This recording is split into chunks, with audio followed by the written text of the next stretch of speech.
Now I will bring on board our discussants.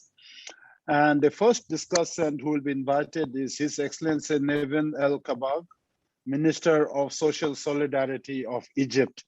Your Excellency, you have the floor, and if you can also use 5 minutes for the presentation. Thank you.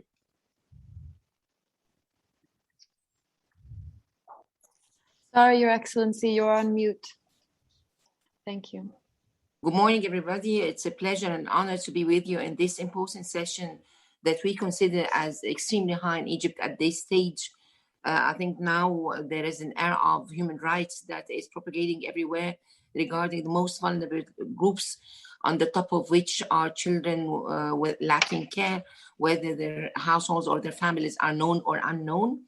Egypt has ratified the Convention for the Rights of Children in 1989, and eventually there were a series of laws that ensure the rights of children for care and family care. And we have also the Constitution in 2014 that was issued and that asserts this due to the sensitivity of the issue of adoption, because in Islam, in Egypt follows the Islam laws and commandments. And according to the Islam laws and commandments, kafala or adoption is forbidden. But it has all the rights of having the adoption of children, except for two things: that to protect the lineage of the children, and also in terms of the inheritance. So the households or the families can take the children and can take them into their homes in a system that is called kafala, but not giving them the names and not inheriting, except if they write their inheritance, but not all of it, maximum 1/3 of their inheritance.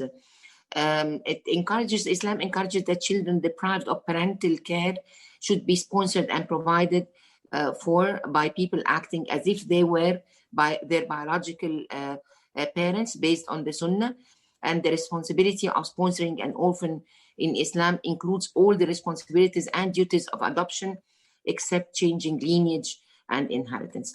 Again, and now in Egypt, at the Ministry of Social Solidarity, we adopted a series of ministerial decrees, and actually also modified lots of our articles in the law that allows much more facilities than before, and that made it easy. The articles that we have new bylaws that were issued that made kafala or increasing much more than before. We have a waiting list of 2,600 families waiting for children. We have around 12,000 alternative care families in Egypt, while we have only 10,000.8 children in social care institutions.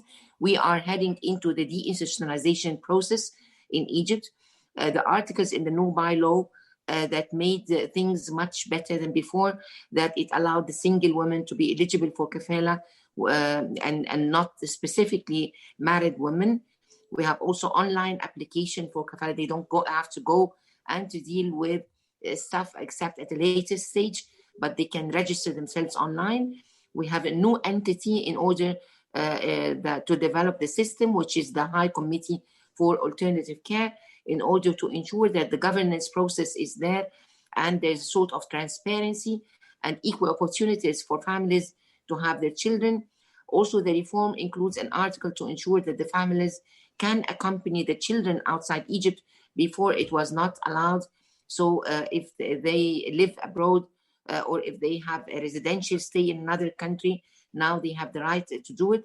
Possibility also to collaborate with NGOs in conducting social research and field visits in order to have multiple monitoring system and community also support in this because we have too many applications and we have households and want to ensure at least that families at the beginning the children are living in a safe and protective environment.